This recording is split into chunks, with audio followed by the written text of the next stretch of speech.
All right, guys, it's still Monday, March 23rd, and we're going to analyze another spectrum. So I skipped one. I'm going to do every other one because I want you to be practicing these as well, and you can always check your work with me. Okay, so this one, they did give us a molecular formula, which is great. So sometimes we have it, sometimes we don't. Don't depend on it. But when you have it, make sure you utilize that as a tool. So something nice about a molecular formula is you know how many hydrogens and carbons you're working with and other atoms.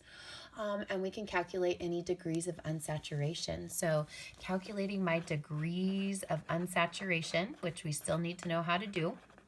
We've been practicing a lot in lab. We continue to do that in lecture. An alkane, a saturated alkane that has 4 carbons would have 2N plus 2 hydrogens. So that would be a total of 10 hydrogens, like in butane. And then we need to subtract out how many we have in our formula, which is 7. Oxygen has no effect on that number 7, but a halogen acts as a hydrogen. So we need to add 1 for that 1 chlorine.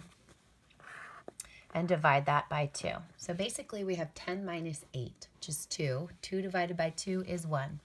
We have 1 degree of unsaturation. We also have 2 oxygens in our formula.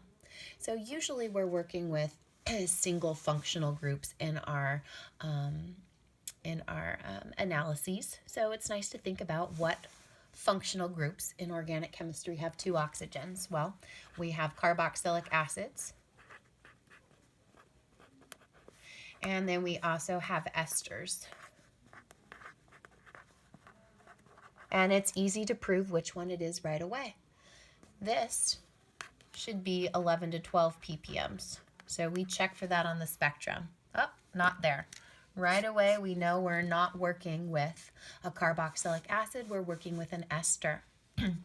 Now, we've seen these things in lab before. You've got to know those chemical shifts.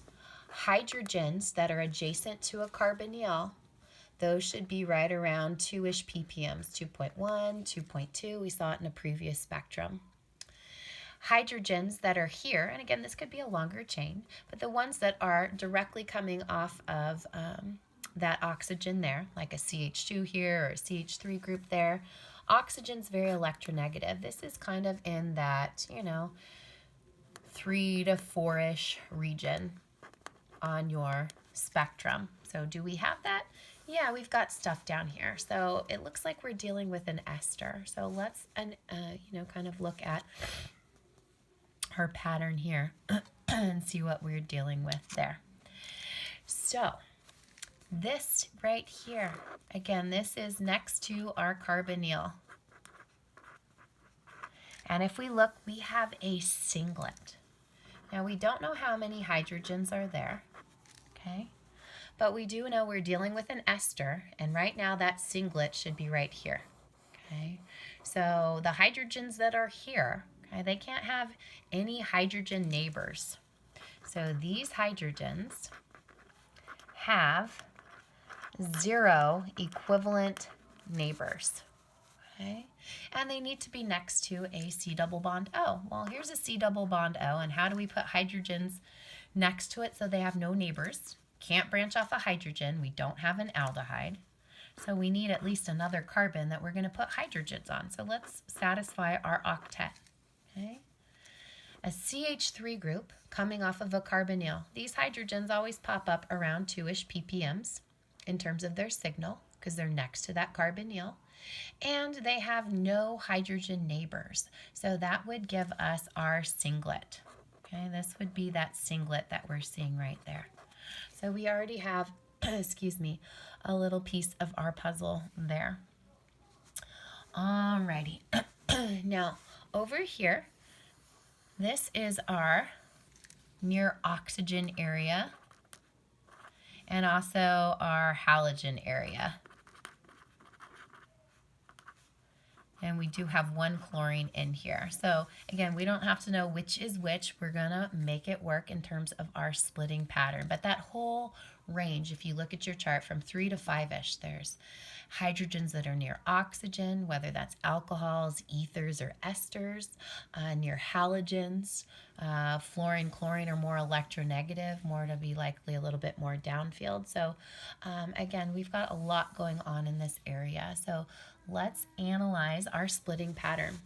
Now, if you notice, because some people are like, oh my gosh, I'm panicking, we already know what 2 of our carbons are doing. How many carbons are in our formula? A total of 4. If we already know what 2 are doing, well, 2 plus 2 is 4. We just have to figure out our other 2 carbons. There's not much you can do with 2 other carbons. You can't put them in a ring, you can't branch them, you just put them in a chain. So let's label what we have here. This is a triplet. 1, 2, 3. And what does a triplet mean? These hydrogens have 2 equivalent neighbors. 2 plus 1 is 3.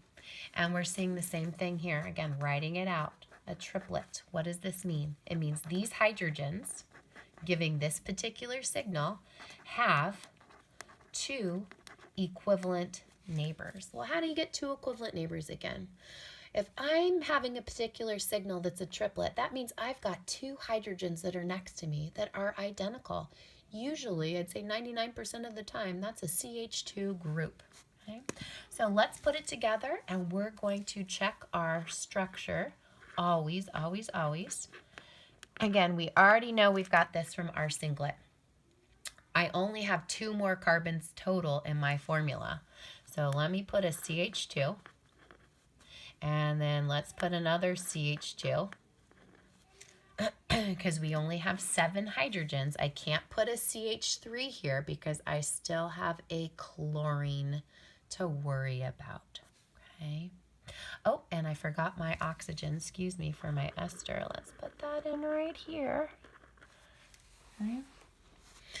So these 2 hydrogens right here, this should be a signal that's in that 3 to 4-ish range because we're next to that electronegative oxygen. And if I'm going to have a triplet, that means I can only have 2 equivalent neighbors. So I can't put a CH3 here. Not only am I not done with my formula, but if I put a CH3 here, then their splitting pattern would be a quartet. They have a triplet, so we just want 2 neighbors. Alrighty, we already used up all of our carbons. There's 4. We already used up all of our hydrogens. 1, 2, 3, 4, 5, 6, 7. We've got to attach a chlorine, so carbon has 4 bonds to it. And let's check our splitting pattern. Okay, so these 2 hydrogens right here, they should be downfield. Not only are they right next to a chlorine, right? They also have oxygen over there as well. So this would be a triplet because we have 2 equivalent neighbors. Okay, and again, we should be in that 3 to 5 region. And so are these guys right here. This is our triplet, 3 to 5-ish region. Okay. We've got those 2 triplets right there. They're about the same height, which makes sense because they both represent a group of 2 hydrogens. These guys have 2 equivalent neighbors. Okay, so again, they are right there. We've got those 2 triplets that are a little bit more downfield from that singlet. And then, of course, right here, we have our singlet. That's right around that 2-ish region where we're used to seeing things next to, excuse me, next to a carbonyl.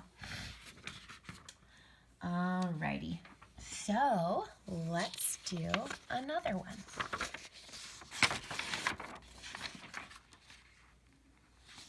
Okay.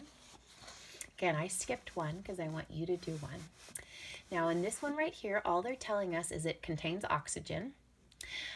We've got a singlet right here. Okay, now when it says contains oxygen, there's lots of different oxygen. There's just oxygen in ethers, esters, and carbonyls. Okay, now alcohols and ethers, that OR part of an ester, that would be down here in that 3 to 5-ish region that we just saw in a previous spectrum. We're not there. We are in the 2-ish region. Again, this should be next to a C double bond O. So we know what oxygen we're talking about. Again, it couldn't be an ether, right? It couldn't be an ester because you would have that splitting pattern up in this region like we saw in that previous spectrum. So again, we've got a singlet. That means these hydrogens have 0 equivalent neighbors. So again, what does that look like? We're seeing a lot of patterns here. That is typically a CH3 attached to a carbonyl. These hydrogens have no neighbors. There's no hydrogens on this carbon because we know we're going to have to branch off another carbon. So that would give a singlet. And again, in that 2-ish region, okay, well, that's next to a carbonyl. Now, some people go, well, why is it closer to 2.5-ish instead of like 2.1 where I'm used to seeing it? Well, that typically means there's some more electronegative stuff in that molecule that's going to de-shield it just a little bit and kind of shift it a little bit more downfield than we're normally used to seeing. But again, it's in that 2-ish region, which is consistent with a carbonyl, especially when they're telling you you've got oxygen in your formula. So then people look at this and they're like, holy moly, what is all that mushy gushiness? Well, I don't care if I can't count it. That's not a big deal. I labeled it as a multiplet, but it's also overlapping with a doublet and a triplet, okay? Again, don't panic. It's the chemical shift that's important. What is it that always pops up in that 7-ish region? This is your aromatic region. Always. You should never panic if you're like, I can't count it. Multiplets, again, no big deal whether you can count the numbers or not. A multiplet simply means there's a lot going on. You've got a lot of unequivalent neighbors. We know what a doublet is. We know what a triplet is. We'll draw it out, attach our pieces together. We've got an aromatic and we've got this. So we're going to bring these two things together and then we'll go back and check our work. So let's smush them together, putting our two puzzle pieces together. There's our aromatic, which is always going to give splitting patterns in that 7-ish region. And then let's put our group on here. And since we're talking about hydrogen NMR, I'm not going to stay in line bond. I'm going to draw out my hydrogen so we can always, 100% of the time, check our work.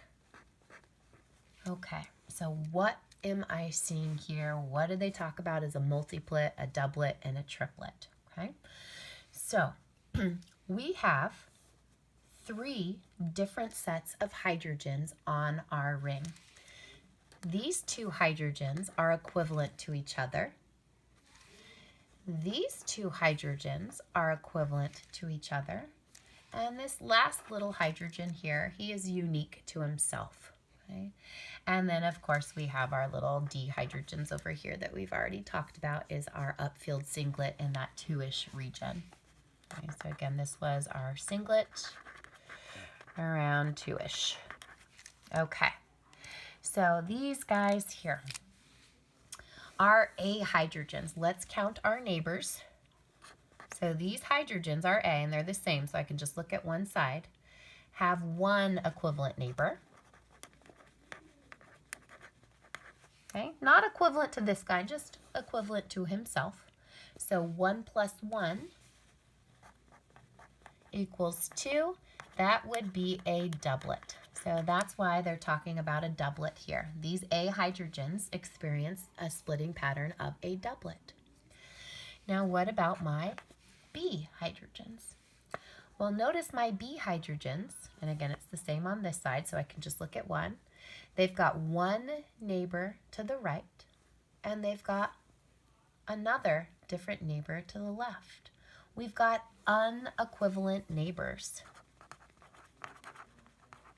That is a multiplet. And this multiplet has a special name which we should practice. One neighbor to the right would cause a doublet for this guy, and another neighbor that's different to the left would also cause a doublet. This multiplet is called a doublet of doublets. I love that name. So a doublet of doublets is always a multiplet. And that's when you've got one neighbor to the right, so 1 plus 1 makes a doublet. One neighbor to the left that's different, 1 plus 1 is another doublet. So it's like you've got two doublets all together. And again, a doublet looks very different than a quartet because you've got all of the signals the same height there. Most important part about that is that it's a multiplet, expressing that we've got unequivalent neighbors. And then finally, our C hydrogen, this lone guy has two equivalent neighbors. So has two equivalent neighbors. 2 plus 1 equals 3. That is our triplet that we're seeing for this one right here.